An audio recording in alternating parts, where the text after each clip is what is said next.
اٹھائے جانے کے خوف سے کچھ بولا نہیں کرتے تھے.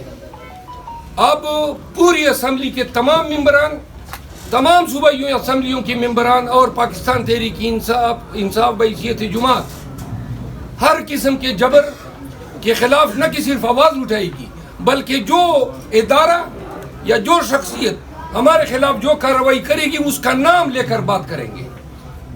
بہت ہو گیا پاکستان کے ساتھ اور عوام کے ساتھ. اس دن کا انتظار تھا کہ جب ہم آئیں گے اور قوم کی آواز بن کے یہاں پہ قانون کی حکمرانی کی بات کریں گے. یہ اغوا کیا جانا, یہ زبردستی وفاداریاں تبدیل کروانا, یہ لوگوں کا مینڈیٹ فارم 47 پہ چوری کروا کے دینا, عوام نے جب آپ نے ہمارے ہاتھ پاؤں باندھ کے پولنگ بوتھ میں بھیجا تب بھی عوام, آپ نے 9 مہینے میں دہشت گرد کہا, عوام نے ان دہشت گردوں کو 2/3 سے زیادہ اکثریت سے نوازا ہے. لہٰذا قوم پی ٹی آئی کے ساتھ کڑی ہے, خان کے ساتھ کڑی ہے. آپ نے اس مینڈیٹ کا احترام نہیں کیا اور ہمارا مینڈیٹ نہیں, پاکستان کا مینڈیٹ چوری کیا. بس کرنا چاہیے تھا آپ کو.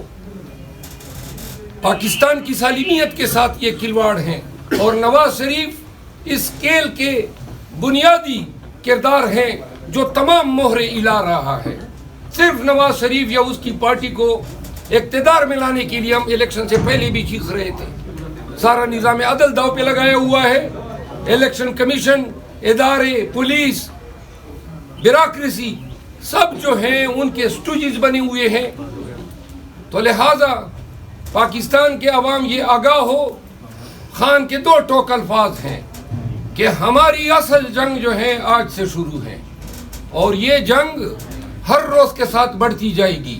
ہم مزید بے گناہ اسیروں کی نظر بندی کو پرمٹ نہیں کر سکتے ہیں. ہم الیکشن کمیشن کی جو دسترازیاں ہیں اور آئے دن ہمارے ساتھ ناانصافیاں کر رہا ہے, اب اس کا اختتام ہونا چاہیے. اور election national assembly, senate of Pakistan اور پروونشل اسمبلیز, ان سب میں اب ہم یکاواز ہو کے ان کو ایکسپوز بھی کریں گے. ان کے خلاف ہر روز احتجاج سخت سے سخت تر ہوگا. اب ہم ایوان میں جب بھی جائیں گے تو تمام نتائج کی پرواہ کیے بغیر, کوئی ہمارے ساتھ لڑنا چاہتا ہے تو آزاد ہے. ہم نے آج بھی تامل سے کام لیا جب ان کی خواتین جو ہیں غلط اشارے کر رہی تھی, لیکن آج بھی ہم نے تامل سے کام لیا. آئندہ جو ہے جب کل اسپیکر کا انتخاب ہوگا تو جو جیلی ایمینیز بیٹھے ہوئے ہیں ان کے ووٹ ڈالنے پہ ہمارا احتجاج ہوگا. پاکستان تحریک انصاف کے تمام ورکرز کو میں کہنا چاہتا ہوں کہ جس طرح آپ کی قیادت بالکل سامنے آ گئی ہے, اب آپ بھی ڈٹ کے نکل جائیں اپنے جھنڈے کے ساتھ, خان کے علم کے ساتھ, پوری دلیری اور جرت کے ساتھ, کیونکہ اب قیادت آپ کی ہر مدد کے لیے ہر ضلع, گاؤں, ٹاؤن اور تحصیل میں موجود رہے گی. مروت صاحب یہ بتائیں, آپ نے جس کے خلاف احتجاج کر رہے ہیں, میاں نواز شریف 4 سال خود ضلع مدنی کاٹ کیا ہے, ان کو بھی اقتدار سے نکالا. آپ سمجھتے ہیں کہ وہ اس قابل ہیں کہ انہوں نے عمران خان کو اندر کیا ہوا ہے؟ آپ کو جن کے خلاف احتجاج کرنا چاہیے ان کے خلاف کھل کے کیوں نہیں بات کر رہے؟ ہمارا احتجاج سب کے خلاف تھا, نواز شریف اور ان کے سہولت کاروں کے خلاف تھا. سہولت کاروں کا نام لیں. سہولت کار آپ کو پتہ ہے کہ پوری اسٹیبلشمنٹ کی ایما پہ یہ تو بنا ہوا ہے. اسٹیبلشمنٹ کا نام کیا ہے سر؟ اس کا کوئی دکان کون بنا ان کو کہہ رہا ہے؟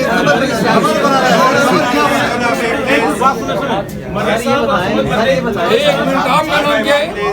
شیخ منظور احمد. شیخ منظور احمد. کوئی آپ ان کو کچھ بھی کہہ دیں, لیکن اسٹیبلشمنٹ کی اصطلاح استعمال ہوتی ہیں ان طاقتوں کے لیے جو غیر قانونی طور پہ اپنا ایک رول ایزیوم کیے ہوئے ہیں اور پاکستان کی باغ ڈور ہلا رہے ہیں. مروت صاحب, آپ کو یہاں پہ پارلیمان میں بہت بھاری بھرکم مینڈیٹ دے کر عوام نے بھیجا ہے, تو آپ کی جو آپ نے اپنا پورا پلان بتایا اس وقت, اس میں تو صرف یہ ہے کہ آپ صرف اسمبلی میں احتجاج کریں گے اور چلے جائیں گے, کہ عوام کے لیے وہاں کوئی کام بھی کریں گے یا صرف احتجاج شور شرابہ کر کے بعد چلے جائیں گے؟ اسی کو سیکنڈ کروں گا سر کہ 22 کروڑ 25 کروڑ عوام کی اجتماعی دانشگاہ ہے اور یہاں سے جو بھی نکلتا ہے یا تختہ دار پر جاتا ہے یا اڈیالہ جاتا ہے.